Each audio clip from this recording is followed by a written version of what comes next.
Ya, kita lihat di sini bahwa Anda sudah mempelajari one way ANOVA ya, hopefully dengan pengalaman paper plane ke Anda sudah mengolah, memilih 3 model pesawat dan diterbangkan oleh beberapa mahasiswa, beberapa kali oleh setiap mahasiswa untuk mengumpulkan data one way ANOVA, di mana faktornya cuma 1 model ya. Nah, sekarang kita akan membahas two way ANOVA, faktornya 2. Jadi kalau misalkan tadi kemarin itu struktur datanya adalah seperti ini. Kemudian ini adalah model pesawat A, ya, kemudian model pesawat B, dan model pesawat C, ya. Ada yang mau sharing di sini model pesawat apa yang menurut kalian terbangnya paling lama di hasil pengolahan kalian?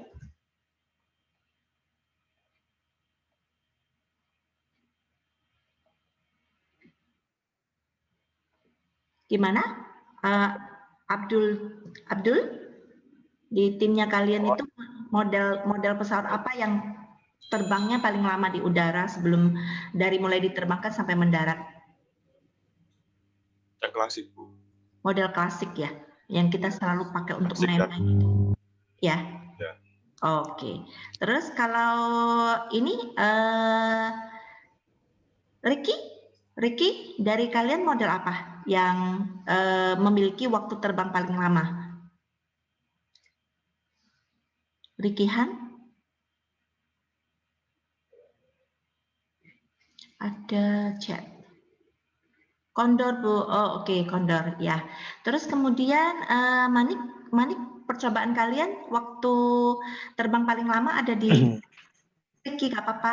Ricky mic-nya jadi di kelompoknya mereka Condor, model pesawat Condor. Kemudian yang tadi model pesawat klasik Abdul. Kalau Manik, model pesawat apa yang terbangnya paling lama? Sama kayak Jabar, Bu, klasik. Oh, klasik, ya, baik, dan seterusnya. Nah, you see that ketika setiap kelompok bisa saja mereka menggunakan model pesawat yang sama, tapi hasilnya bisa berbeda-beda. Ya, kelompok Abdul dan kelompok Manik bisa keluar klasik, kelompok Ricky bisa keluar Condor. Ya, itu ada beberapa penyebabnya. Ya, ada beberapa penyebabnya dalam arti bahwa mungkin saja pada saat let's say ini adalah klasik ya, ini model klasik, kemudian ini adalah Condor. Ada lagi model pesawat yang lain? Pelin, selain Anda menggunakan model apa saja di tugasnya Anda?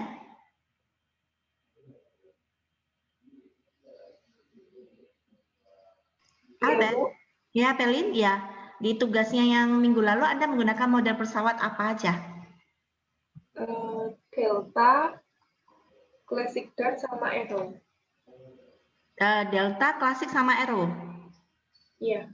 Oh, oke, ya. Terima kasih, Pelin. Ya, let's say kita model yang ketiga adalah Delta, ya. Nah, ini kemudian kalian mengumpulkan data ya. Ada datanya boleh berbeda-beda jumlahnya. Ya, jumlah NA, NB, NC boleh berbeda-beda. Ya. Kemudian kelompoknya Abdul menghasilkan klasik ya sama dengan Jabar. Abdul dengan Manik. Kelompoknya Ricky bisa menghasilkan Condor. Mungkin saja kelompoknya Peli menghasilkan Delta. Penelitian siapa, kesimpulan siapa yang harus kita dengar gitu. Nah, kita tidak bisa mensalahkan setiap kelompok. Bisa saja Abdul yang memenangkan model A itu adalah kebetulan orang-orang yang menerbangkan di sini adalah orang yang masa kecilnya bahagia ya, selalu main pesawat terbang gitu ya. Sedangkan model B dan C-nya itu digerakkan oleh perempuan ya, sehingga hasilnya mungkin kurang pro ya, amatir gitu. Atau kebalikannya, ketika timnya Pelin menghasilkan model delta yang terbaik, jangan-jangan orang yang berada di model delta ini adalah orang-orang yang yaitu yang lipatannya bagus, kemudian cowok, daya dorongnya kuat, kemudian dan macam-macam. Bisa saja mereka menerbangkan di kota mereka yang sebelumnya lagi berangin gitu ya, sehingga pesawatnya terbang lebih lama. So, terlalu banyak faktor lain yang berpengaruh terhadap waktu terbang dari pesawat tersebut. Ya, nah kita bisa merumuskan banyak faktor, tapi di mata kuliah Statistik Industri 2 ini di mata kuliah topik design of experiment ini kita batasi menjadi 2 faktor ya. Jadi kalau Anda yang tertarik Bu, ini sudah singgung minggu lalu bahwa orang farmasi banyak meneliti tentang proses pembuatan obat itu menggunakan design of experiment gitu ya. Jadi kita batasi 2 faktor di mata kuliah ini. Tapi kalau lebih dari 2 faktor, Anda bisa ngambil mata kuliah lanjutan yang disebut sebagai quality by design ya, quality by design. Artinya kita merancang dulu ya, kita mencari optimasi dulu baru kita terapkan apakah di obat, di metode kerja dan seterusnya. Nanti Bu Yeni akan jelaskan kasus studi yang terkait ya. Terus kemudian bagaimana model ini bisa diperbaiki, macam-macam ya. Model ini Bu, saya mau men-split modelnya itu menjadi two-way ANOVA ya. Two-way ANOVA yang pertama adalah saya memilah Bu, ini model A, model B, model C, dan saya tahu ya Jabar Abdul yang menerbangkan pesawat dengan Pelin yang jarang main pesawat-pesawatan karena gender, itu pasti hasilnya berbeda, sehingga saya mau split itu menjadi 2 faktor Bu. Jadi faktor yang pertama itu adalah model ya, kemudian faktor yang kedua model, faktor yang kedua itu adalah gender ya. Dengan asumsi awal mungkin male diwakili oleh Abdul dan female diwakili oleh Pelin. Itu male memiliki kecenderungan mampu menerbangkan model pesawat yang berbeda, sehingga dari sini nanti kita ambil datanya. Jadi ini ambil satu ya. Nah, ini kita sebut sebagai two-way ANOVA, teman-teman. Two-way ANOVA tapi yang block design, di mana semula antara female dan male kita sudah yakin mungkin ada perbedaan, tapi sengaja kita jadikan salah satu faktor dan kita block gender male, block gender female gitu. Walaupun kalau nanti hasil ujinya berbeda atau sama, itu tidak termasuk concernnya kita, karena dari awal kita cuma memblocking dia supaya kita bisa mendapatkan hasil yang lebih baik gitu ya, seperti itu. Atau Bu, saya itu kepingin tahu Bu, kalau misalkan model ini dipengaruhi enggak dengan lingkungan gitu ya, Saya kepingin tahu jangan-jangan waktu terbang dari pesawat itu dipengaruhi dari lokasi penerbangan. Jadi saya melakukan percobaan seperti ini Bu, ini saya gambarkan lagi yang lain. Modelnya sama A ya, kemudian B, kemudian C. Faktor yang pertama itu kita sebut sebagai model pesawat ya. Ini model pesawat. Kemudian faktor yang kedua, I said it, mungkin lokasi ya, lokasi Bu ya. Lokasi satu saya dari lantai 2 Bu. Lantai 2, saya menerbangkannya dari lantai 2 dengan ketinggian 4 meter ya. Ya, kalau yang punya rumah 4 meter dari rumah. Terus ini saya terbangkan dari ketinggian lantai 1. Ya, saya terbangkan posisinya horizontal dengan waktu saya menerbangkan itu tidak ada perbedaan ketinggian. Ya, kemudian kita mengumpulkan lagi data masing-masing satu. Ya. Nah, ini juga termasuk two-way ANOVA nih, teman-teman. Ya. Bu, enggak, saya mau bedain Bu. Soalnya saya kepingin tahu gitu ya. Walaupun ya memang agak faktor lain mempengaruhi waktu terbang menurut Anda? Setelah Anda melakukan percobaan, adakah faktor lain yang mempengaruhi waktu terbang?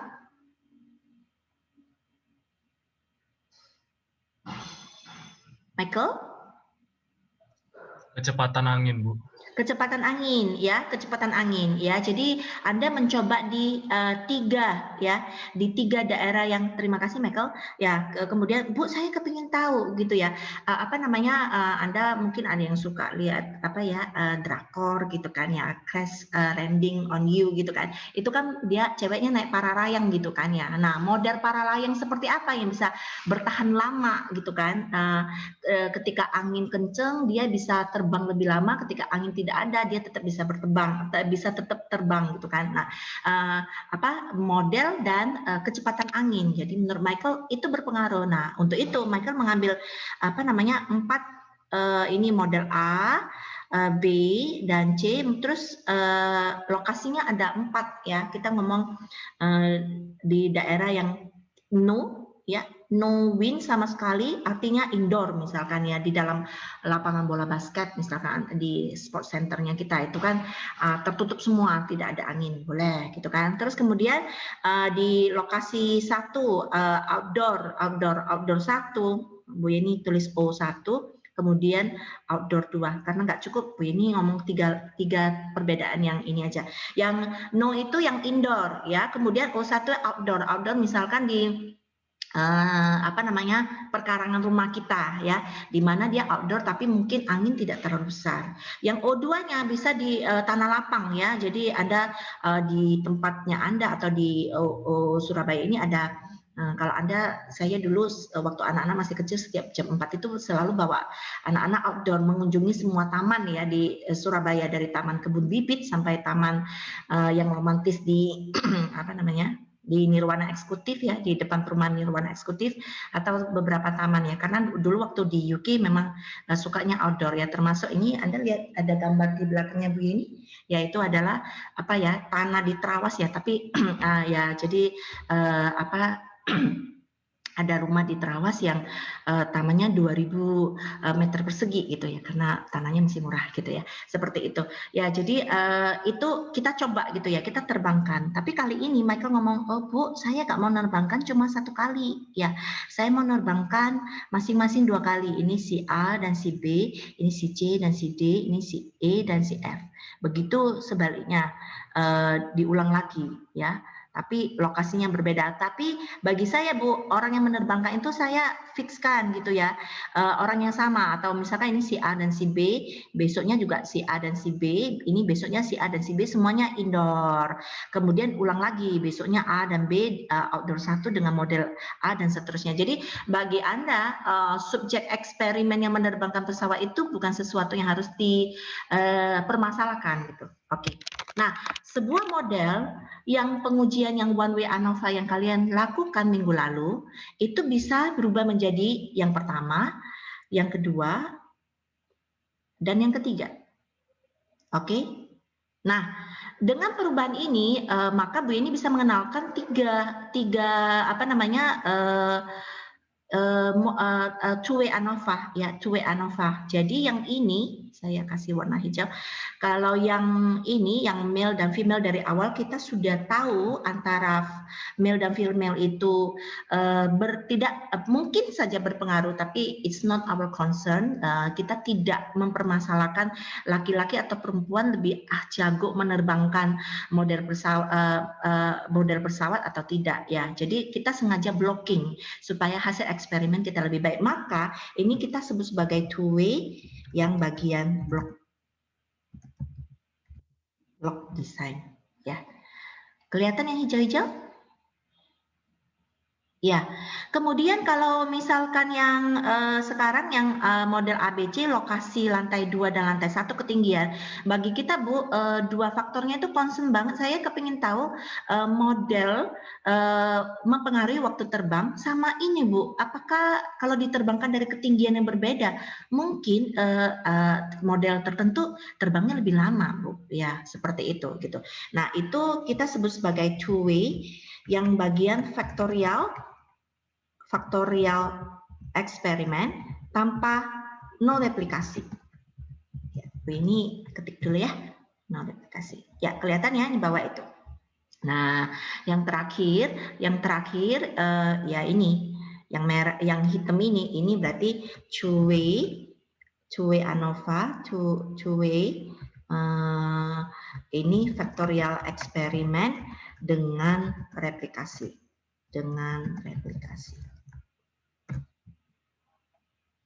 Oke? Nah, two-way block design dengan two-way factorial eksperimen tanpa replikasi itu cara hitungnya sama persis. Hanya satu ngomongnya faktor model, satu ngomongnya blok gender, sedangkan yang satunya ngomong faktor model dan faktor keduanya adalah lokasi atau ketinggian. Ya, cara hitungannya sama persis. Tidak kita sharing di sini, kita sudah ada videonya, jadi Anda akan melihat bagaimana cara perhitungan blok design. Ya, kita akan fokus kepada two-way faktorial eksperimen dengan replikasi, ya, karena di dalam replikasi itu ada sesuatu hal unik yang ingin kita pelajari, yaitu yang kita sebut sebagai interaksi. Oke, sebelum Bu Yeni berpindah slide, ya, apakah ada yang ingin ditanyakan dari penjelasan ini? Kalau ada yang ingin menanyakan secara tulisan, bisa tulis di chat, ya. Kalau tidak, Bu Yeni bisa lanjutkan.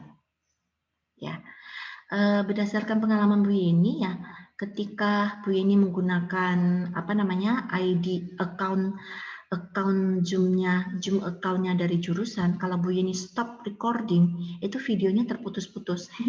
Jadi kalau Bu Yeni stop recording, dia akan menjadi beberapa video, ya. Jadi Bu Yeni nggak berani stop, ya.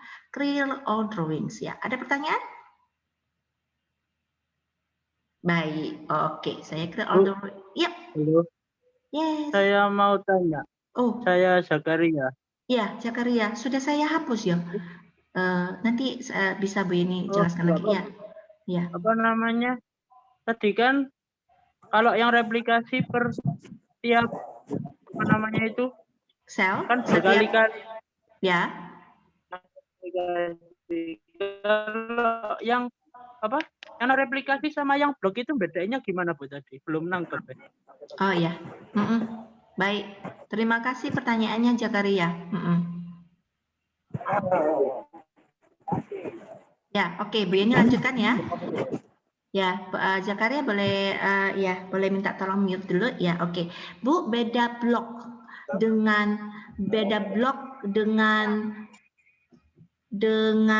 two-way faktorial eksperimen dengan replikasi, ya. Two-way. Ya, silakan di mute dulu ya, Bima.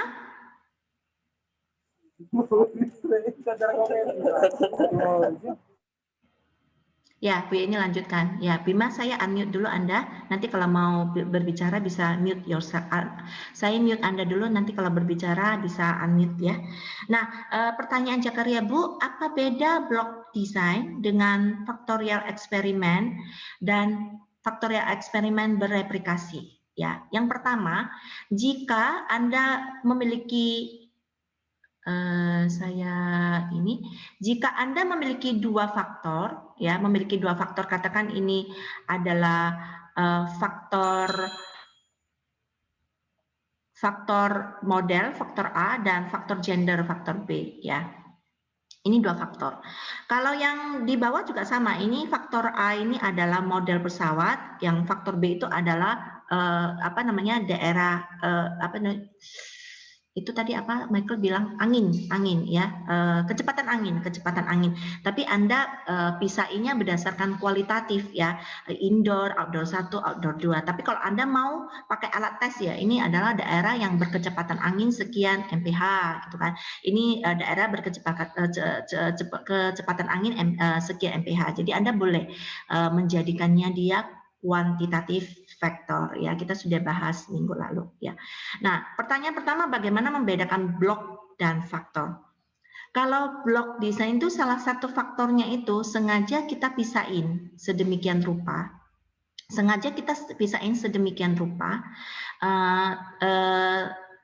Walaupun nanti terbukti berbeda atau tidak, itu tidak menjadi concern kita. tidak menjadi concern kita. Kalau two way faktorial eksperimen itu adalah dua faktornya itu menjadi ketertarikan kita, hipotesis kita kepingin tahu, ya seperti itu. Nah, contoh lain Bu, apa gitu ya? Nanti saya berikan contohnya. Terus perbedaan kedua antara blok dan faktorial adalah kalau dua contoh ini paling gampang adalah replikasi ya. Jadi ketika sebuah treatment itu artinya gini, kita punya 3 model, kita punya 3 lokasi yang menunjukkan kecepatan angin yang berbeda. Berarti total ada 3 kali 3 9 treatment ya, 9 treatment. Berarti ada 9 kali perbedaan percobaan ya, di mana masing-masing treatment kita ulang 2 kali. Nah, jika setiap treatment Anda ulang lebih dari 1 kali, itu sudah masuk replikasi, maka percobaan tersebut akan tertarik ke faktorial eksperimen. Ya, nah saya akan keril dulu ini untuk menjelaskan punyanya Jakaria nanti terkait dengan blok desain. Nah, kita kepingin tahu kecepatan pisau potong ya. Minggu lalu Bu Yeni sudah menjelaskan bahwa di industri perikanan sebagai kontribusi sarjana teknik industri, kita kepingin membantu perusahaan untuk mempercepat potong ikannya ya. Jadi ikan tuna masuk, dikuliti, dibuang, terus kemudian dagingnya dipotong, ada yang bentuk stick, ada yang bentuk saku dan seterusnya. Kemudian di filter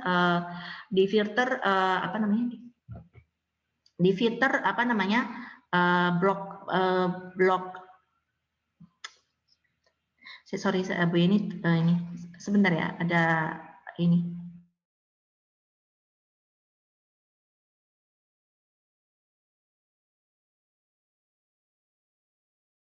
Oke, ada distraction, mohon maaf ya. Jadi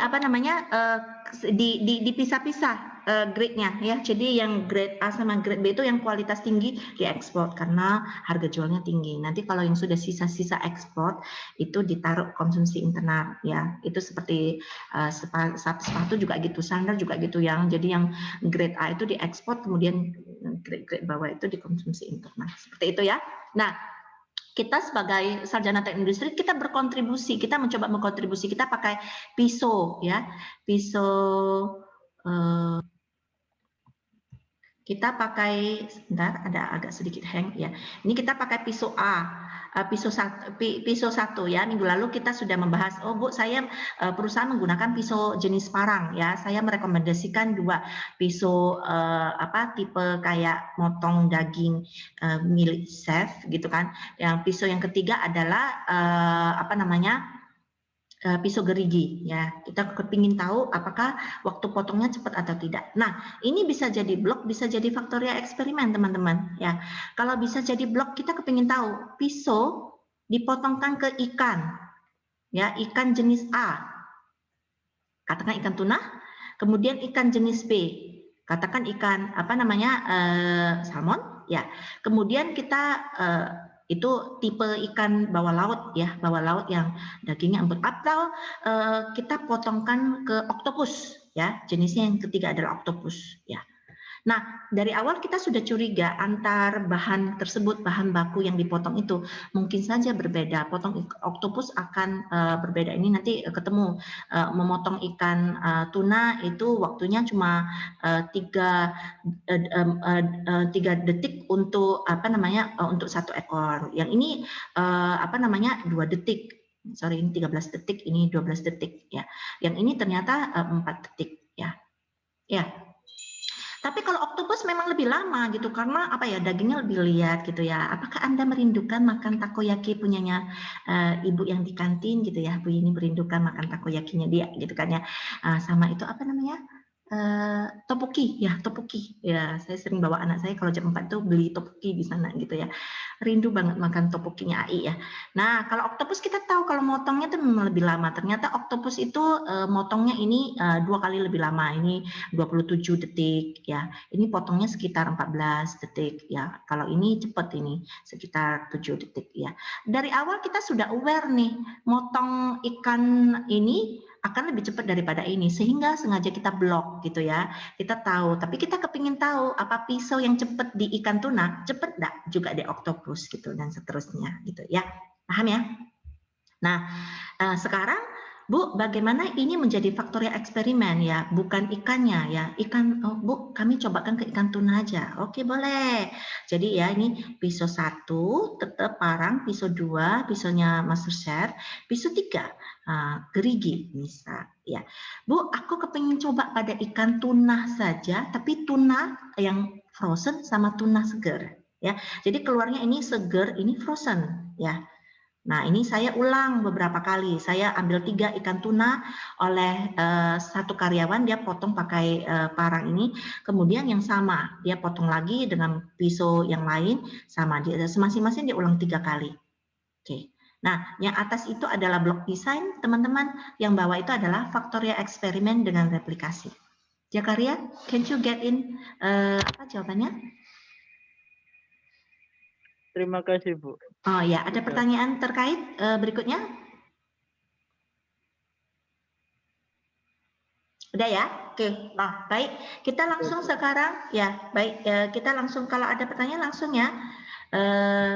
Unmute yourself and keluarkan suaranya. Saya adalah Jakaria gitu ya, supaya Bu ini tidak bingung, sayanya banyak. Baik, saya akan lanjutkan. Anda sudah bisa memahami perbedaan antara block design, faktorial eksperimen, dan faktor eksperimen dengan replikasi. Jika contohnya yang ini, yang di bawah ini, ya kepada ikan tuna seger dan frozen itu Anda cuma melakukan 1 kali saja, 1 data saja, ini maka disebut sebagai faktorial eksperimen, ya. Cara olahnya, hitungannya sama persis dengan block design, sama persis, ya. Oke. Nah, B ini akan clear all, kita akan ke faktorial eksperimen.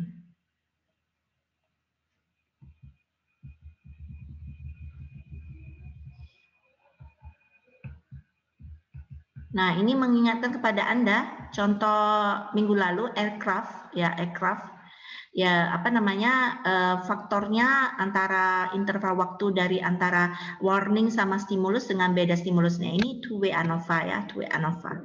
Tapi kalau yang ini laju pertumbuhan gandum ya, kita mau coba 4 varietas gandum baru G1 sampai G4.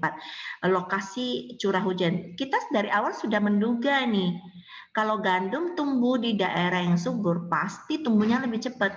Tapi kita juga kepingin tahu atas gandum tersebut kalau ditanam di tanah yang gersang, yang tadinya misalkan varietas gandum tertentu G1 itu tumbuh subur di lokasi tumbuh cepat di lokasi yang subur, apakah dia juga tumbuh cepat di lokasi yang kering gitu ya.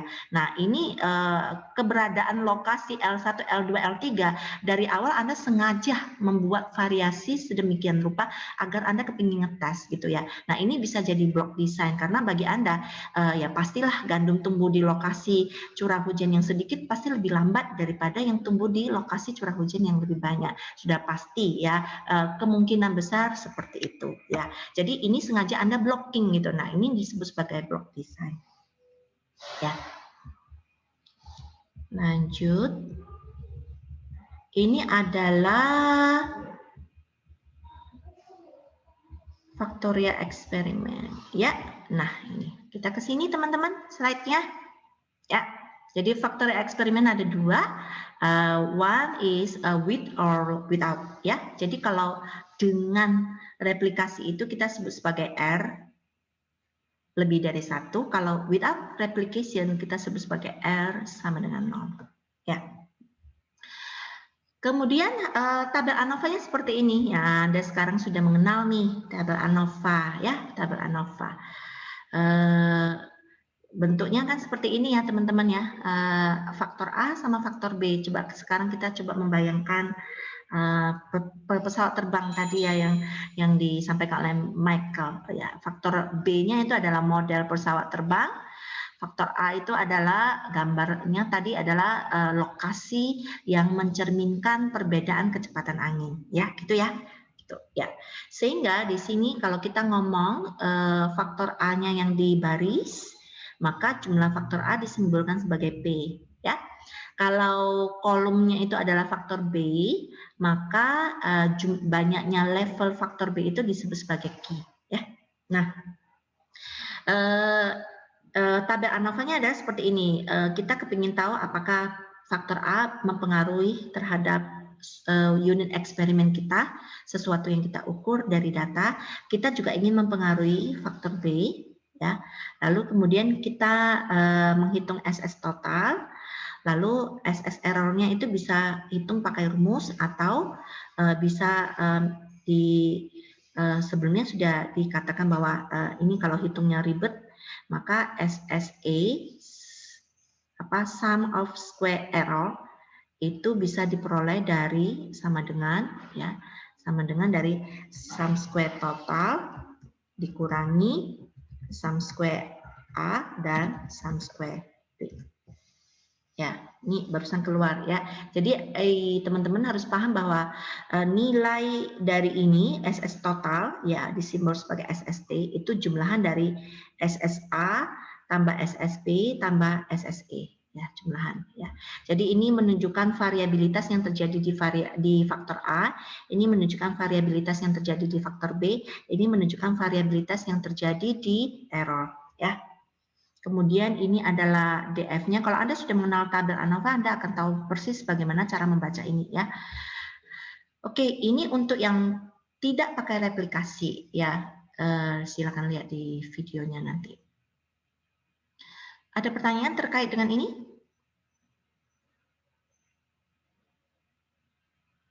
Oke, Bu Yeni lanjutkan yang dengan replikasi ya. Dengan replikasi, tabel ANOVA-nya adalah seperti ini ya. Nah, setiap datanya itu lebih dari satu, teman-teman ya. If you see like this, ya ini setiap treatment yang ada di sini ini lebih dari satu. Sehingga Anda mengenal kalau di sini baris adalah faktor A, maka P adalah jumlah level faktor A. Kalau kolom itu adalah faktor B, maka Q adalah jumlah level faktor B. Kalau ada replikasi, maka nilai R di sini itu adalah menunjukkan banyaknya replikasi, ya. Sehingga nanti kita akan menghitung nih tabel ANOVA, ya. Ada pengaruh faktor A, pengaruh faktor B, ada error, ada total, seperti biasa, ya. Ketambahan satu, kita mau mencari interaksi, ya, mencari interaksi. Ya, mencari interaksi. Definisi interaksi itu seperti apa? Seperti ini, misal ya, Michael perwakilan dari KSM, ya. Kemudian Manik perwakilan dari UKM, ya. Kepingin mengajukan sesuatu kepada Kaprodi, Bu Indri, ya. Nah, dinamakan faktor A itu signifikan atau berpengaruh itu adalah Michael berani maju sendiri ke Bu Indri. Bu, aku mau program ini, boleh enggak? Dikasih dana enggak? Gitu. Yang dinamakan faktor B signifikan itu artinya Manik mewakili UKM berani maju ke Bu Indri. Bu, kami punya program juga, meminta dana, boleh enggak? Nah, itu artinya faktor A berpengaruh sama faktor B berpengaruh, ya. Nah, kalau yang namanya interaksi itu artinya bisa jadi faktor A sama B tidak berpengaruh, artinya kalau Michael maju sendiri nggak berani, Manik maju sendiri mewakili UKM nggak berani, Michael mewakili KSM nggak berani. Tapi ketika mereka ketemu jadi berani gitu loh, berani. Kemudian karena mereka bertemu lah, mereka jadi bersama-sama ke Bu Indri untuk mengajukan apa namanya, Bu, kami punya program, Ibu boleh tidak menyetujui kami dan memberikan kami dana untuk agar program ini berjalan. Nah, itu disebut sebagai faktor A tidak signifikan, faktor B tidak signifikan, tapi interaksinya signifikan. Nah, interaksi ini yang menjadi problem yang sangat penting, ya. Ini terutama terkait dengan pembuatan vaksin, ya. Oh, vaksin COVID pakai zat A, loh kok nggak bisa mematikan vaksin COVID, virus COVID-nya? Pakai zat B, kok tidak bisa mematikan? Jangan-jangan ketika A dan B ketemu, ya bisa mematikan gitu, karena the power of the vaksin adalah ketika mereka bertemu. Tetapi ketika mereka sendiri-sendiri mungkin tidak seperti itu. Nah, itulah mengapa orang mengulang replikasi di setiap treatment, karena mereka mau mendeteksi apakah ada signifikansi dari interaksi yang ada. Ya, sampai di sini paham ya? Kenapa replikasi itu dilakukan? Tujuannya adalah untuk mendeteksi adanya interaksi. Oke. Kita lihat contoh soalnya. Seperti ini. Oke. Sambil memahami, Bu ini akan minta sembarang orang untuk membaca ya. Yang mic-nya oke gitu. Ya, Anastasia 065. Anastasia? Halo. Biar Bu ini bisa minum sebentar, bisa? Oh. Gak ada respon. Ya mungkin faktor internet, ya koneksi. Kevin 047.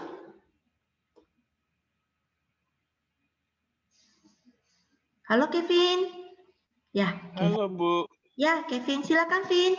Coba baca soal ini, bisa mengeluarkan suara juga, terus kemudian katakan kepada Bu Yeni faktor A-nya apa, faktor B-nya apa, level faktor A berapa, level faktor B berapa, subjek eksperimennya apa, unit eksperimennya apa. Tapi Anda bisa mulai dengan membaca soalnya dulu, ya, sambil Bu Yeni istirahat minum, ya. Silakan Kevin. Oke. Example 6, seorang engineer memiliki dugaan bahwa hasil akhir permukaan metal dipengaruhi oleh tipe cat yang digunakan dan waktu pengeringan. Pada percobaan, ia menggunakan 3 waktu pengeringan, 20, 25, dan 30 menit. Serta menggunakan 2 tipe cat. Untuk setiap kombinasi tipe cat dan waktu pengeringan, digunakan 3 replikasi. Data hasil percobaan adalah sebagai berikut. Lakukan pengujian hipotesis untuk membuktikan dugaan engineer tersebut. Data berupa ketebalan hasil cat, satuannya mikron. Ya, terima kasih Kevin. Ya, ada faktor apa saja di sana? Faktor A-nya apa?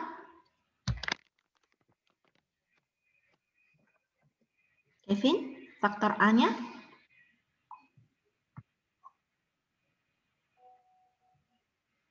Faktor waktu. Boleh. Ya, faktor yang keduanya? Faktor B? Sama tipe catnya. Ya, oke. Nah, kalau Bu Yeni konsisten, maka izinkan Bu Yeni mengatakan di sini itu adalah faktor A, mengikuti template struktur yang di depan. Ini adalah faktor B. Oke, teman-teman? Ya, terima kasih, Kevin. Ya, ada yang lain?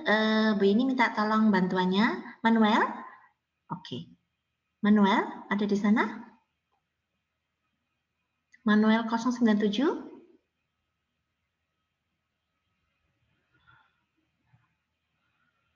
Oke. Ya. Mungkin masalah koneksi ya. Biasanya manualnya rajin gitu. Dilon 015. Iya, Bu. Oke, Dilon, sebutkanlah berapa nilai P, level dari faktor A? 2. 2, ya. Kemudian level dari faktor B, simbolnya apa tadi? Q. Ya, Q. Berapa level faktor B? 3, Bu. 3, oke. Kemudian masing-masing ini ada berapa treatment? Ada 3. Treatment itu adalah jumlah variasi percobaan. Kita punya berapa treatment di sini? Kita punya 6 ya. Ya, betul. Kita punya Iya, 6 tuh. ya, terima kasih Dilon. 2 kali 3, 2 kali 3, 2 kali 3, 2 P kali Q. Itu kita punya 6 treatment ya. 6 treatment. Bu, maksudnya treatment dari apa sih, Bu? Dari minggu lalu saya nggak ngerti, Bu, maksudnya treatment. Maksudnya treatment gini, oh kita mau lakukan percobaan nih. Percobaan yang pertama adalah cat 1 yang dikeringkan dalam waktu 20 menit. Itu namanya treatment pertama. Hasilnya adalah yang sel ini ya. Kemudian treatment kedua adalah kita pakai cat 1, waktu pengeringan 25. Ini namakan treatment kedua. Ya, sehingga tadi Dilon mengatakan bahwa kita ada total 6 treatment ya, 2 kali 3. Yang Bu Yeni kotak-kotak merah itu adalah jumlah treatment. Sekarang Dilon lanjutkan, berapa replikasi kita R? 3. 3 ya.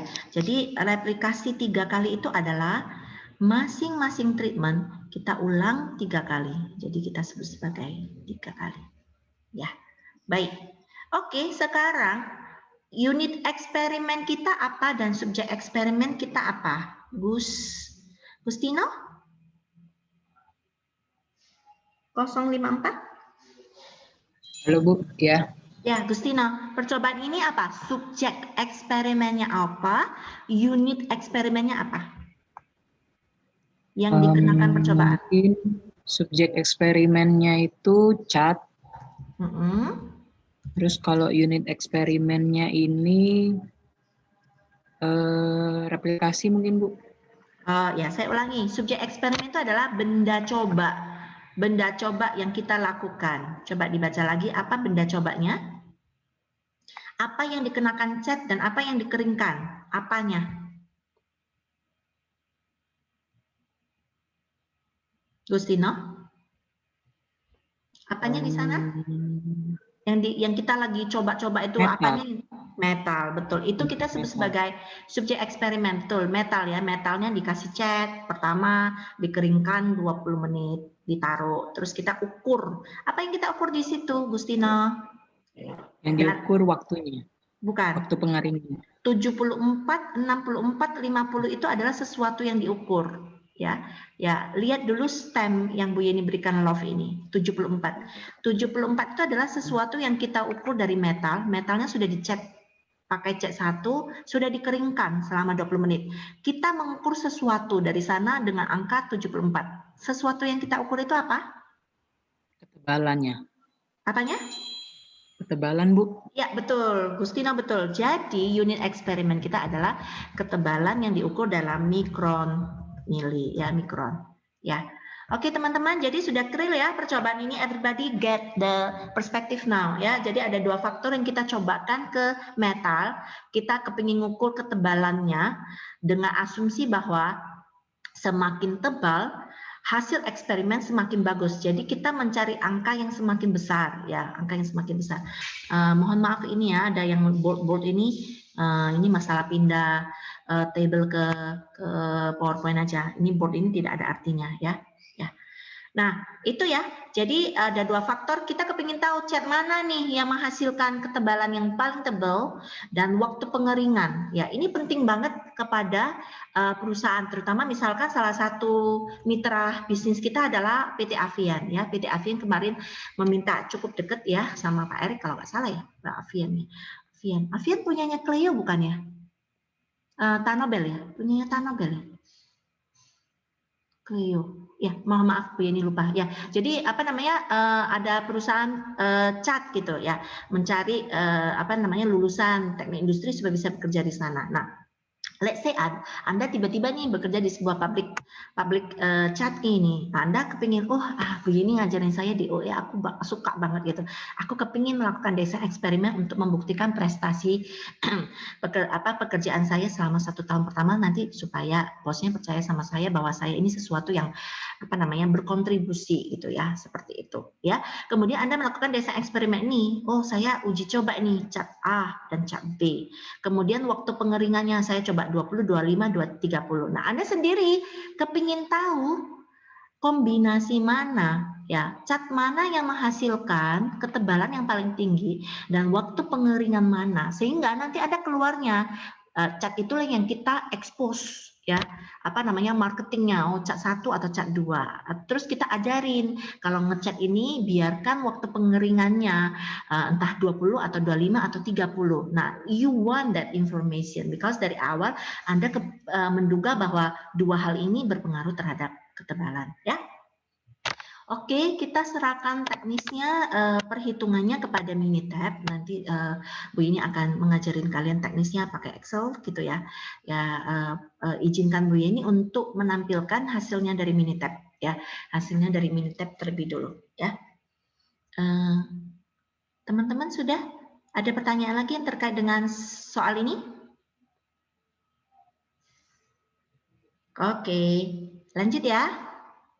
Lanjut, oke, baik. Hasilnya adalah seperti ini ya. Jadi sama seperti biasanya, kita harus mendefinisikan H0H1 ya, H0H1. Jadi sekarang ada 3 yang harus kita definisikan ya.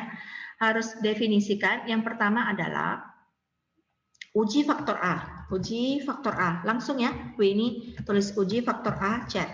Ya. Tulisannya berarti H0 ya. H0 tidak ada pengaruh jenis cat terhadap ketebalan. Terhadap ketebalan hasil cat. Ya. Itu H0-nya. Ya, H1-nya ngomongnya gini, bukan ada pengaruh tapi minimal ada satu jenis cat yang mengakibatkan perbedaan ketebalan hasil. Ya, ngomongnya gini ya. Ya. Kalau untuk uji faktor A ya, chat. Paham ya? Nah, sekarang Bu ini akan bertanya kepada yang lain. Jeremy 004. Jeremy? Adakah di sana? Oke, Bu ini pas ya, Jer. Oke, Felix 026. Felix Joy, are you there?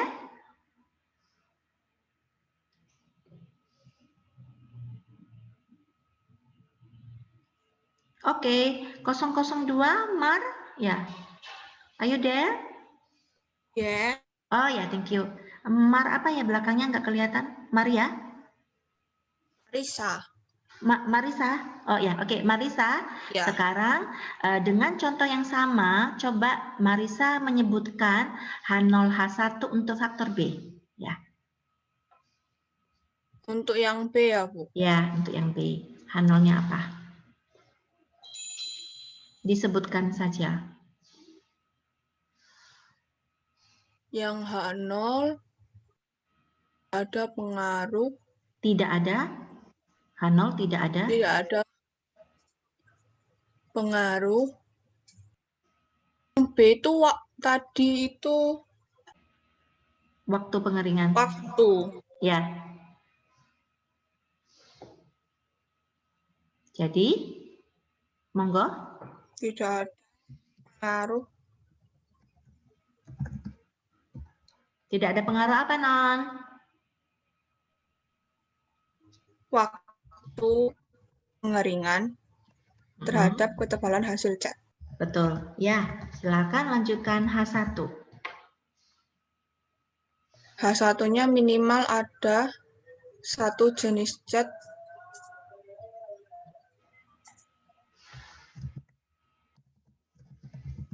Bukan jenis cat ya?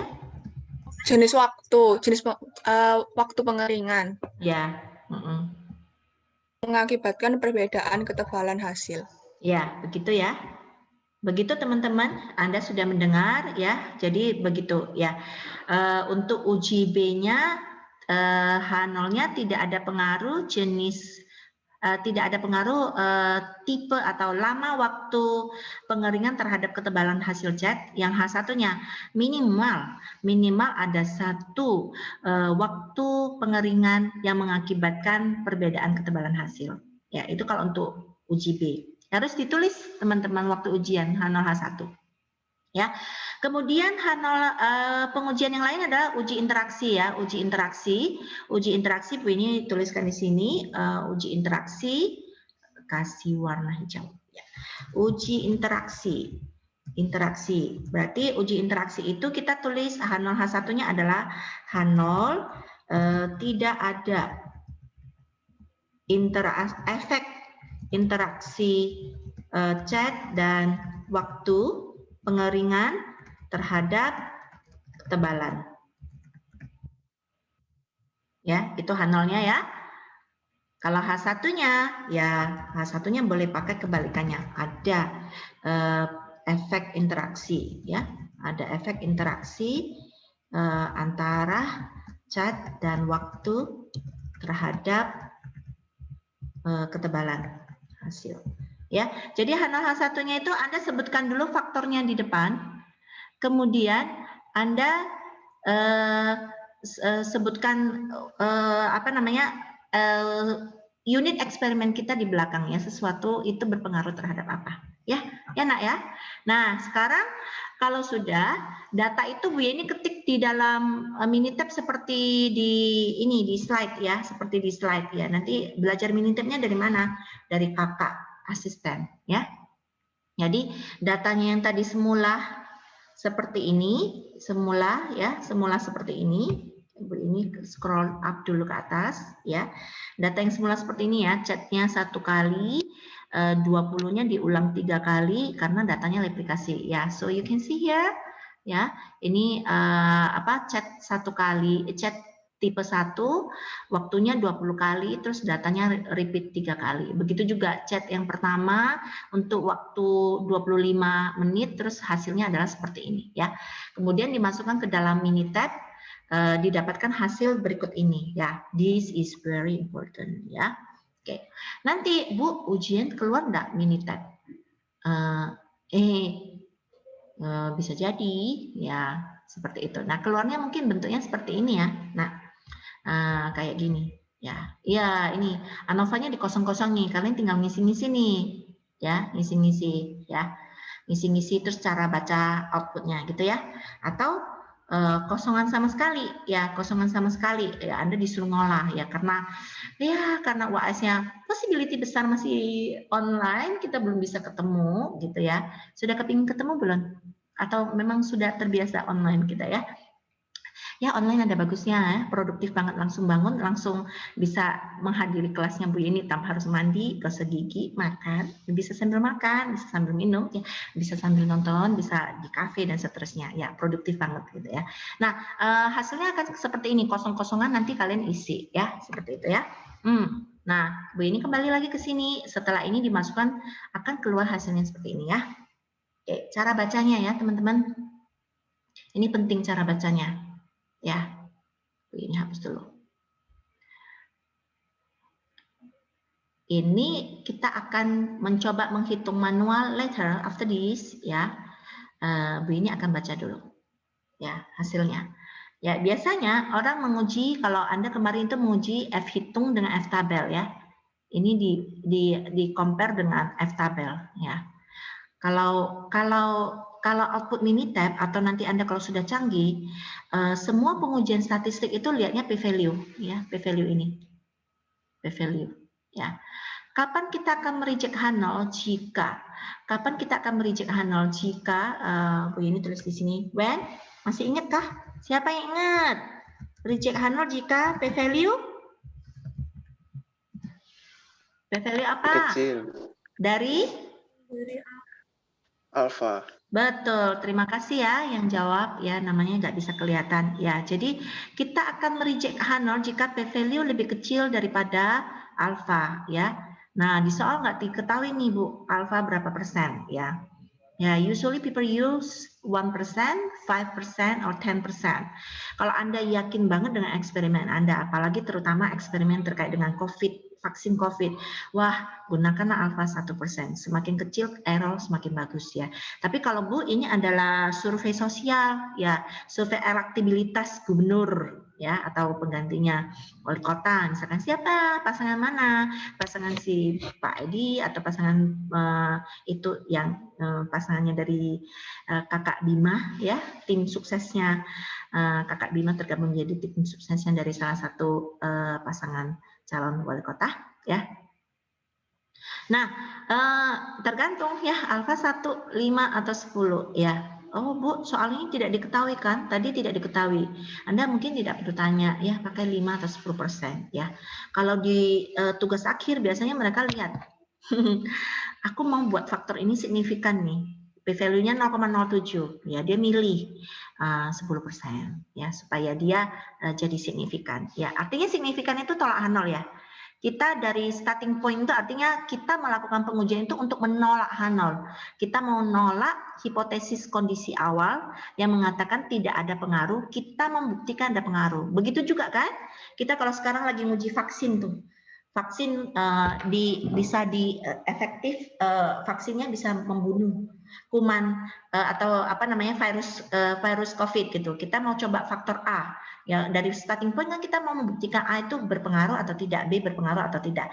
Nah, itu yang kita sebut sebagai signifikan ya. So, if you heard about signifikan, it mean that tolak H0 terima H1. Artinya kita mau membuktikan H1 itu benar, ada pengaruh ya. Kalau ada pengaruh namanya signifikan ya. So, kita lihat di sini. Wah, pakai alfa berapa, Bu? Ya, ini chat sama waktu. Ya, more or less di tengah-tengah. Bu ini gunakan 5% ya. 1% terlalu ketat gitu ya. Bu ini pakai 5% ya. 10% boleh. Kalau 10% itu biasa survei-survei gitu ya. Ada nggak yang 15%? Survei sosial itu bisa sampai errornya 25 sampai 30 ya, bisa. Ya, tapi kalau kita teknik usually di bawah sama dengan 10%.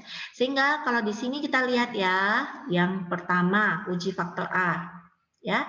P-value-nya apakah di bawah 5%? Tidak ya kawan-kawan? Kalau tidak, ini tidak. Ya, berarti apa hasilnya dari faktor A? Hasilnya adalah gagal ya. Gimana kalau gagal tolak H0 itu bahasa kita tulis saja gagal tolak H0, tolak H0. Nah, gagal tolak H0 karena p-value tidak lebih kecil daripada alfa. Ya, tidak lebih kecil daripada alfa. Yes. Iya, tidak lebih kecil daripada alfa. Tidak lebih kecil ya. Nah, sekarang sudah ada keputusan hasil pengujian. Bu Yeni mau mendengar Anda membuat kesimpulan karena bisa saja mahasiswa itu suka mengambil kesimpulan yang berbeda padahal yang salah padahal sudah tahu keputusannya. Oke, I will ask Ronald. Ronald? Faktor A, cat. Gagal tolak H0. Apa arti gagal tolak H0 itu? Kesimpulannya apa? Kesimpulannya berarti terdapat bukti bahwa jenis cat tidak ketebalan hasil cat. Ulangi, nggak jelas. Gagal tolak H0. Ya. Berarti jenis cat tidak berpengaruh terhadap ketebalan hasil cat. Betul, ya. Jadi kalau gagal tolak H0 itu berarti faktor A tidak signifikan, ya. Faktor A tidak signifikan, artinya tidak signifikan. So the same interpretasi itu adalah tidak ada pengaruh cat terhadap ketebalan. Jadi ternyata ketebalan dari hasil itu tidak dipengaruhi oleh apa namanya cat ya, tidak dipengaruhi oleh cat. Oke, baik Rona, terima kasih. Nah sekarang faktor B, Bu Yeni akan meminta someone else. Or is there any volunteer?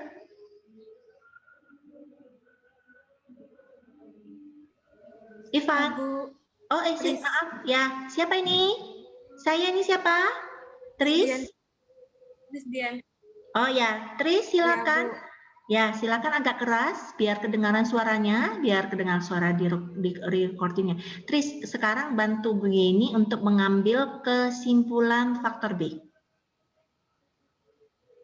Faktor B itu karena nilai p-value-nya tidak kurang dari alfa, jadi keputusannya itu gagal tolak H0. Terus kesimpulannya sama dengan yang faktor A, itu tidak ada pengaruh yang signifikan antara cat terhadap ketebalan. Oke, terima kasih Tris, terima kasih banyak. Bagus ya. Faktor B tidak signifikan ya.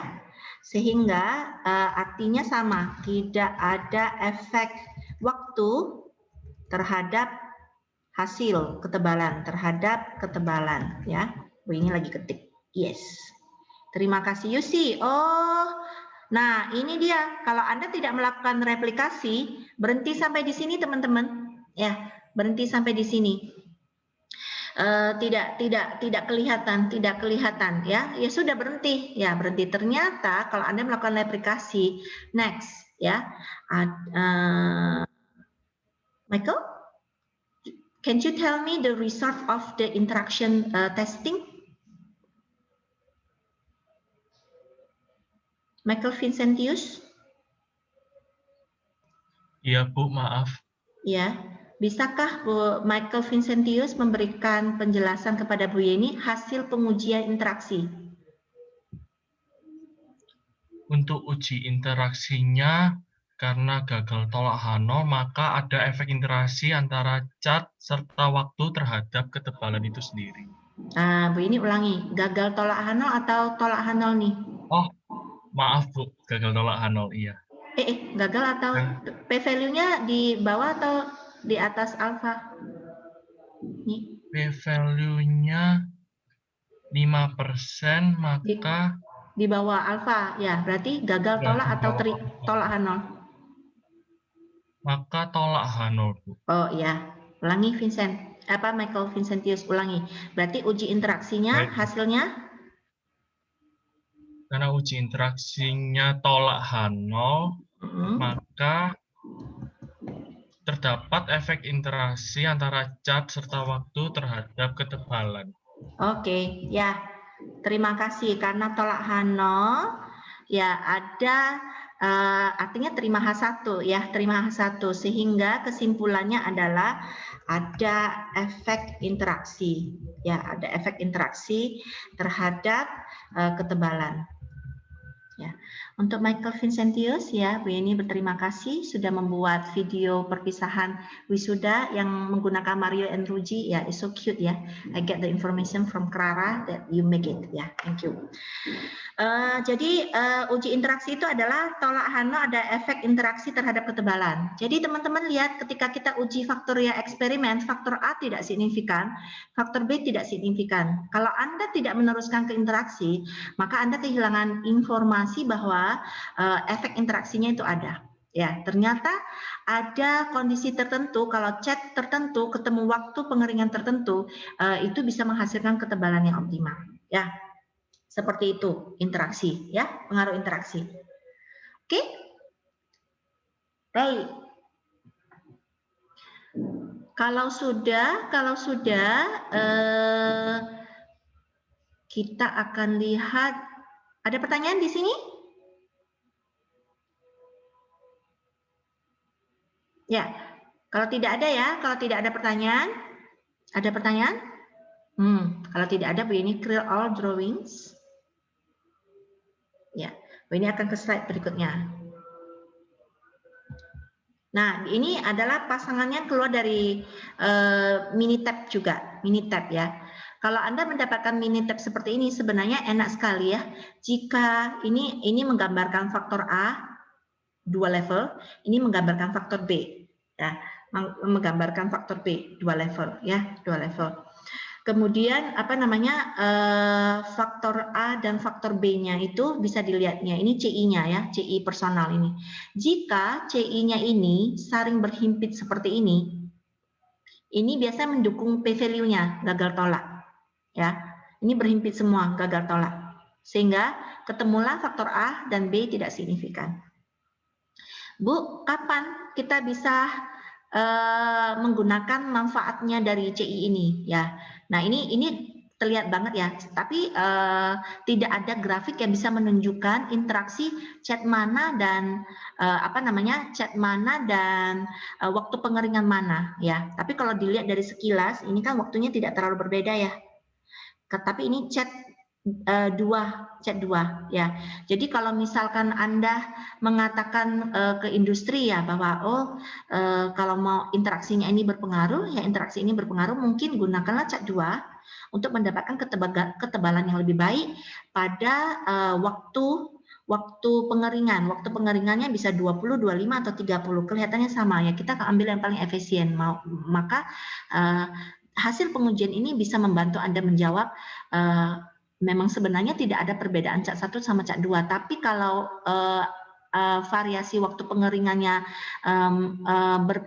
interaksinya berpengaruh, maka cobalah menggunakan cat 2 di waktu 20 menit ya, 25 atau 30 menit ya. Itu Anda bisa menghasilkan ketebalan yang lebih optimal. Atau ketika interaksi ini dirasakan signifikan, faktor A dan B tidak, maka Anda bisa mengulang percobaan ini dengan memperbanyak replikasinya, seperti itu. Oke, let's see hasil yang yang ini clear all drawings. Ini hasil yang lain yang Bu Yeni nanti mau Anda minta kerjakan ya. Nah ini, Bu Yeni akan minta Anda kerjakan yang atasnya untuk hitungnya. Ya hitungnya, Bu hitungnya dari mana? Ya habis ini nanti Bu Yeni jelaskan. Kemudian bawahnya ini ya. Jadi ini biasanya dilakukan oleh perusahaan-perusahaan R&D ya. Mereka membuat teh ya. Kita pernah menurunkan beberapa mahasiswa di Garuda Food ya. Garuda Food itu memproduksi membuka lini produksi baru Ichi Ocha ya, Ichi Ocha. Ya, jadi sebelum mengeluarkan varian baru, biasanya mereka akan melakukan eksperimen ya. Ini contoh ya, ini contoh saja eksperimen yang Bu Yeni buat sebagai contoh soal untuk memudahkan Anda memahami bagaimana peranan design of eksperimen membantu industri mengambil keputusan ya. Jadi ini contoh kita melakukan 6 treatment. Jadi kita si Ichi Ocha itu kepingin tahu nih, kita mau pakai teh hijau atau teh oolong ya. Teh oolong itu yang agak merah, teh hijau itu yang agak pucat gitu ya. Nah, sebenarnya itu tergantung dari jenis tehnya dan cara memasaknya ya. Bu ini termasuk orang yang suka iyam cha ya. Jadi punya koleksi apa ya? Teh poci kalau lagi keliling ke mana itu Bu ini senang sekali mengkoleksi apa ya, gelas minum, teh poci dan seterusnya ya. Bu ini punya set yang suka minum teh. Nanti kalau sudah agak COVID, welcome ya. Ya, you can come to my house or ke Trawas gitu ya. Kita minum teh bersama-sama ya. Kemudian mau buat varian teh hijau atau teh oolong yang disukai orang gitu kan. Terus kemudian ini jenis teh ya, berarti faktor B jenis teh ya.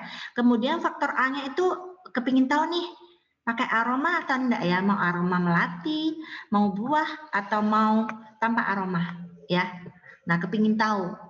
Ya jangan sampai salah. Saya Bu ini pernah dengar nih, kalau nggak salah Aqua ya atau Ades gitu ya. Mereka pernah mengeluarkan satu minuman berasa berperisa buah, nggak laku loh. Karena orang lebih milih minum Aqua yang plain daripada Aqua yang berasa gitu ya. Bagi mereka Aqua itu identik dengan air minum yang sudah sehat gitu ya. Tapi Bu ini lupa brand apa yang keluar rasa buah tapi jadi gak laku gitu ya. Jangan sampai kita mengeluarkan, kita sudah riset habis-habisan, kita mengeluarkan varian produk yang menurut kita laku ternyata gak jalan gitu. Nah untuk itu ini apa desain apa eksperimennya ya. Oke, tanpa aroma melati, aroma buah, replikasinya 3 kali juga ya teman-teman ya. Jadi ini hasilnya ya.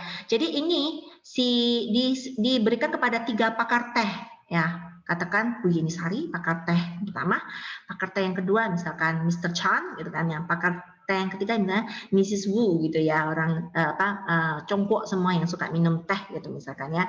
Nah itu dikasih ya, mereka terkenal yang taste-nya itu lidahnya canggih banget dan kritik komentar kritisnya seperti Gordon Ramsay ya untuk bidang kuliner, atau seperti Simon Cowell yang di bidang musik gitu ya. Mereka apapun respon dari mereka itu didengar banget gitu ya, seperti itu. Nah kombinasi teh itu diberikan kepada pakar ini 3 orang ya, 3 orang. Terus mereka disuruh tulis angka entah 1 sampai 10 gitu. 1 sangat tidak suka ya, 10 itu sangat suka ya, let's say seperti itu. 1 sampai 7 ya. 1 sangat tidak suka, 7 sangat suka ya. Jadi misal Bu ini nggak boleh tahu loh Bu ini dikasih cangkir kosong, cangkir berisi treatment ya. Jadi di dalamnya itu TO olong tanpa aroma ya, ditulis tidak boleh ditulis. Bu ini disuruh minum, terus Bu ini kasih angka. Keluarlah 5,9 ini ya. 5,9 ini ya. Kemudian pakar yang kedua dikasih acak gitu ya, dikasih gelas yang lain aroma buah, teh hijau, terus dia minum, terus dia kasih komentar gitu. Terus kemudian pakar yang ketiga dikasih gelas yang lain lagi, aroma buah dari TO olong, begitu seterusnya ya sampai 6 kali 3, 18 gelas dicoba oleh 3 pakar ini dengan nilai seperti itu. Paham teman-teman eksperimennya?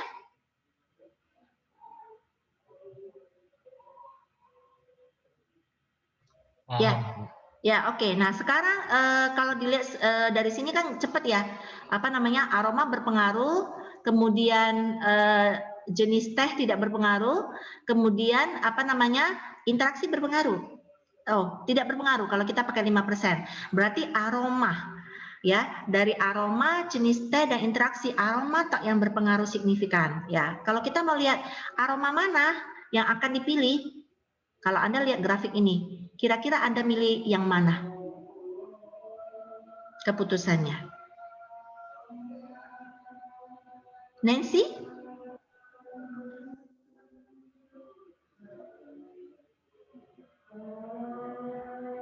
Nancy? Oke. Iya, Bu. Oh ya, oke. Nancy. Nancy, dari hasil pengujian ini, aroma berpengaruh, jenis teh tidak, interaksi tidak. Kalau disuruh mengusulkan sesuatu, berarti teh jenis baru kita itu pakai jenis teh apa dan aroma apa, Nancy?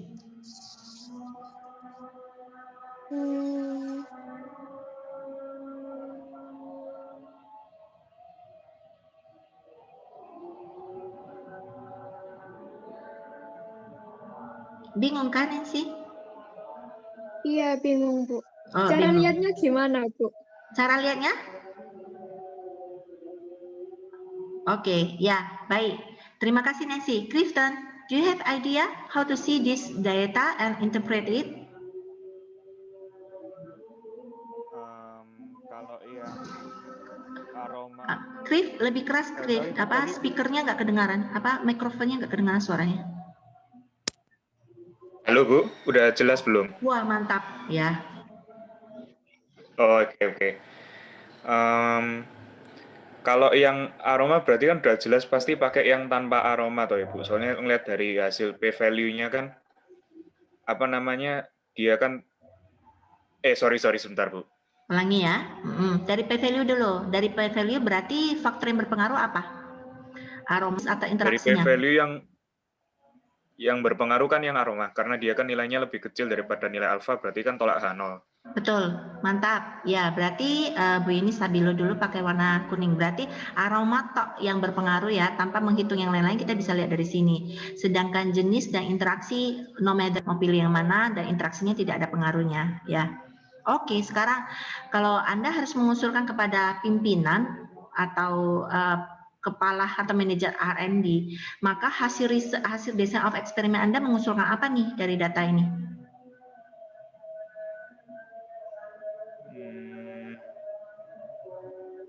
Aroma berpengaruh. Kita pilih aroma yang mana? Ini CI-nya ya. CI-nya itu artinya nilai rata-rata dan confidence interval-nya di sini. Ya, di angka sekitar 4, ini. Dimana kita tahu semakin tinggi skala itu berarti semakin tinggi kesukaan pakar terhadap teh tersebut. Kemudian aroma melati di sini nih. Ya. Kemudian aroma buah di sini. So, which one do you suggest?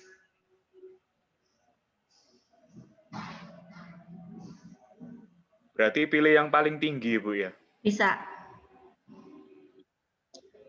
Berarti pilih yang mana? Melati berarti, Bu ya? Melati, ya. Jadi cara melihat CI di sini, kalau tampilan dari Minitab ini, selagi dia tumpukan, selagi dia bertumpuk, dia bisa termasuk grup yang sama, ya. Jadi dari hasil ini, aroma sama aroma buah dianggap tumpuk ya, grup yang sama, artinya memiliki tingkat kesukaan yang rendah oleh pakar. Kemudian si melati dan buah di grup yang sama juga ya. Jadi buah ini bingung nih, masuk ke yang kurang disukai oleh pakar, tapi juga masuk yang disukai oleh pakar juga. Tapi kalau yang paling kanan itu ya ini si Melati ya. Jadi rekomendasi yang bisa kita berikan kepada R&D, Research and Development di departemen tersebut itu adalah kami suggest, ya Anda harus berani. Dari hasil pengujian, we suggest you to use the jasmine flavor, ya. Kemudian jenis tehnya gimana? Anda lihat, kan di sini tidak signifikan ya, Griff. Ya sembarang Bu. Kalau teh hijau lebih murah ya pakai teh hijau. Kalau teh oolong lebih murah ya kalau berbicara tentang industri ya murah itu lebih efisiensi itu ya dari pakar sih tidak ada pengaruhnya ya. Mungkin kalau teh oolong jadi selagi dia numpuk ya CI-nya, selagi dia numpuk CI-nya di sini, it means that they are in the same group ya. Tidak ada mau pakai teh hijau boleh, mau pakai teh oolong boleh ya. Tergantung lebih gampang dapatnya, lebih murah mana. Kalau Bu Yeni mungkin Bu Yeni akan suggest ya ini hasil pengujiannya sudah seperti ini. Berdasarkan kepakarannya kita sebagai sarjana teknoindustri yang mengenal design of experiment, kami berani mensuggest kepada tim R&D untuk mengembangkan teh oolong atau teh hijau dengan aroma melati ya. Benar-benar nggak apa-apa nih teh hijau sama teh oolong, benar nggak apa-apa karena menurut pakar itu nggak ada bedanya ya. Tapi kalau Anda mau melibatkan faktor lain seperti teh hijau kok nggak seperti teh ya pucat, teh oolong baru seperti teh. Kalian pernah nggak buat teh tidak ada berwarna kalau teh hijau? Rasanya kayak nggak minum teh ya. Jadi terpaksa dicelupkan lagi teh sosro yang merah itu supaya kelihatan teh gitu ya. Nah mungkin psikisnya bangsa Indonesia, masyarakat Indonesia seperti itu. Maka kami merekomendasikan teh oolong dengan aroma melati sebagai varian baru teh produk Anda juga boleh ya. Teh hijau juga boleh Anda blended lah ya. Green tea kayak tea matcha kayak rasa jasmine dan seterusnya. Begitu nak teman-teman, paham? Nah, untuk teknis perhitungannya, kalian lihat video recording aja, video recording ya. Oke, baik. Saya minta Anda semua menyalakan video, ya. Untuk Bu Yeni bisa absen.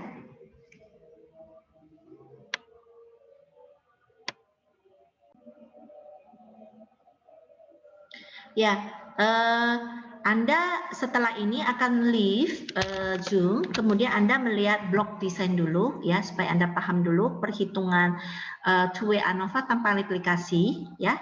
Setelah itu Bu Yeni akan merecord cara perhitungan factorial eksperimen dengan replikasi untuk contoh soal ini, untuk contoh soal tadi ya di mana interpretasinya sudah Bu Yeni ajarkan ya, contoh soal ini. Ya, tabel ANOVA-nya bentuknya seperti ini. Tadi kita sudah baca beserta CI-nya, cara perhitungannya dia seperti apa. Nah, ini. Nah, habis itu setelah Anda baca, Anda bisa melengkapi ya, gambar dari sini ya, melengkapi tabel ANOVA ini dan mengambil keputusan serta kesimpulan ya, tulis lengkap. H0H1 faktor A apa, H0H1 faktor B apa, H0H1 interaksi apa, keputusannya gagal atau terima H0, gagal tolak H0 atau tolak H0, kesimpulannya apa dan rekomendasi Anda apa. Ya, seperti yang tadi kita sudah bahas, dikerjakan secara individu, di-upload di ULS. Ya, gampang ya, cuma menulis ini dan mengulang aja, kita sudah bahas. Clear teman-teman?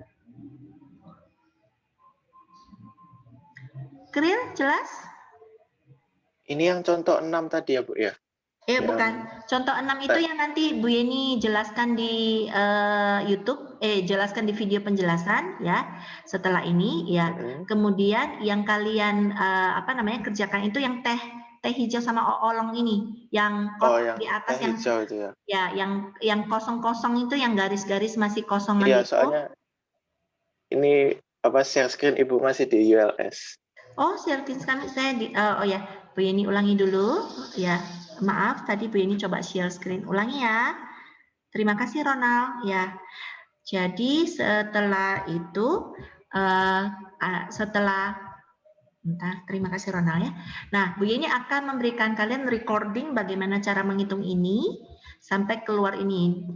Sedangkan interpretasinya tadi kita sudah bahas ya, bahwa tidak ada cat tertentu ataupun waktu tertentu, tapi interaksinya berpengaruh ya. Cara hitungannya ini datangnya dari mana ya, SS, cat apa dan seterusnya. Kemudian Anda diminta untuk bisa mengaplikasi cara perhitungan, bisa menggunakan Excel, menggunakan Minitab juga boleh ya. Anda bisa mengeluarkan hasil seperti ini ya, seperti ini. Lengkapi, tulis lengkap H0 H1-nya dari faktor A apa, faktor B apa, interaksinya apa, gagal tolak atau terima H0, gagal tolak H0 atau tolak H0 sampai keputusan, serta rekomendasi Anda kepada perusahaan atau tim R&D tentang varian produk apa yang layak menjadi varian baru dari mereka. Paham? Ada pertanyaan? Ya, sifatnya individual ya teman-teman. Ya, ini tugasnya sangat sederhana ya. Tidak bermaksud memberikan Anda banyak tugas untuk memastikan Anda bisa menghitung saja ya. Hitungannya agak ribet gitu ya. Jadi nanti Anda bisa lihat di YouTube sambil latihan ini jawabannya sudah kelihatan ya. Kalau tidak ada pertanyaan, silakan view video blog desainnya ya. Don't forget to subscribe, like, or give comment. Nggak guyon-guyon ya. Oke, itu aja sih ya teman-teman. Kalau sudah tidak ada pertanyaan, boleh leave ya. Bu Yeni akan menggunakan forum ini untuk meneruskan rekaman terkait dengan perhitungan desain eksperimen faktorial eksperimen yang ini ya. Oke, baik. Nak silakan leave forum ini, silakan view video. Bu mau tanya. Ya, boleh. Maaf. Siapa ini? Saya siapa? Bu mau tanya bentar. Boleh. Rahmat, Bu. Rahmat? Rahmat, ya Rahmat, kenapa? Ini memang kita kan tugas ini dikerjainnya enggak ada tugas ini dikerjainnya enggak ada anunya ya, Bu. Apa lembar kerjanya ya, terserah kita lembar kerjanya. Kalau yang TO Olong yang tadi ya, yang T ya. Kalau yang minggu lalu kan ada lembar kerjanya ya, Rahmat. Ya, kalau yang ini tidak perlu dan sifatnya individual ya, teman-teman. Rahmat? Halo? Oke, Bu. Makasih, Bu. Dikumpulin di mana, Bu? Ya, apa Rahmat? Sudah?